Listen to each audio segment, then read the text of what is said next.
wall or half step is there so that you won't know it until you've mastered all of the lower centers to a certain degree. So for the most part, when you're growing up, you're usually in the 3 lower chakras. You may be in all of them at once, or maybe mostly in one and partly in the others. Or it could be a constantly moving, balanced blend or combination of all 3. This pattern is true of a person, a country, a planet, a galaxy, or anything alive. At any level of existence, this same pattern of movement occurs. Let's take a country like the United States, for example.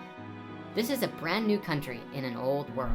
Compared to other countries in Europe or elsewhere, America is just a baby.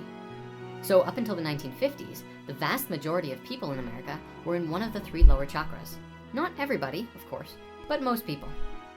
Their biggest concerns in life revolved around power, money, materialism, houses, cars, sex, food, especially with survival aspects, making sure they stored up enough money to feel secure. It was a really materialistic world, but something happened. In the 1960s, the act of changing one's consciousness began to rapidly alter what was thought to be normal. We had the first psychedelic revolution, and while the world's governments quickly put the hammer down, the damage was done. People began to practice meditation and entering the higher centers. Now please understand, America was not the first to do this. If you go to an old country like India, Tibet, and certain parts of China, you'll find that at some point in their history, they moved into their higher centers. They, as a country, moved through the mirror wall. Recognize the difference between moving into the higher centers as a country rather than as a species. This is not a fully enlightened state. It is simply a more conscious one. As they moved through these higher 4 centers, they would have eventually came to another mirror wall after the 7th chakra, keeping the focus to this new realm and everything that they had discovered before. The thing about half steps, once a person, family, group, city, or country goes beyond the first half step, they're never the same again. Once they know that there's something more to life than what they had previously thought, they'll spend the rest of their life trying to figure out how to get back to those upper centers, even if they had just had a fleeting experience of these higher worlds. In terms of a person or a country, once it gets above the first half step, moving into the heart, the sound currents, the geometries, and spiritual nature of things, what sometimes happens is that they lose their concern about the lower centers of consciousness. They sort of stop caring about their physical side as much. You know, like whether the house is nice or if even they have a house anymore.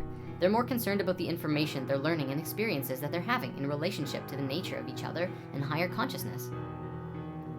You see it all the time with hippies. But now I'm on a tangent. So sometimes when you look at these older countries, they seem to be physically almost devastated because their whole focus is towards trying to find out what reality and life is like on higher levels. More connection, more communication, more family. An example of this kind of country is India. Once a country actually moves through the final mirror wall into the 8th chakra together, which is very difficult, mind you, their only concern is what happens after death, the next level of life. It feels to me like this was the case in ancient Egypt. And I want to briefly explain that because it's not what it sounds like. The country wasn't concerned with dying physically. It wasn't a mass suicide. Rather, it was about what's next for everything that they've learned. Branches were created and spread out and expanded and started forming new cultures and new societies with different groups of the world, merging and expanding. Those ancient Egyptians did all kinds of things to understand that process of ascension, death, resurrection, moving into the next levels. So much so that they had a 24-year preparation followed by a powerful dose of psilocybin, and into the king's chamber of the Great Pyramid they go for 3 days and 2 nights. Their primary purpose of doing this was to find the doorway and enter into the higher worlds, and then return to Earth, the physical reality, and show others how to live life with awareness and love, and how they too can move into the next levels of life. What a trip, you know what I'm saying? So, wrapping up this segment, you can see how this pattern applies at both a level of the individual as well as the level of a country, or even how it might apply to an entire planetary populace. And next time, we're gonna go even deeper. Till then.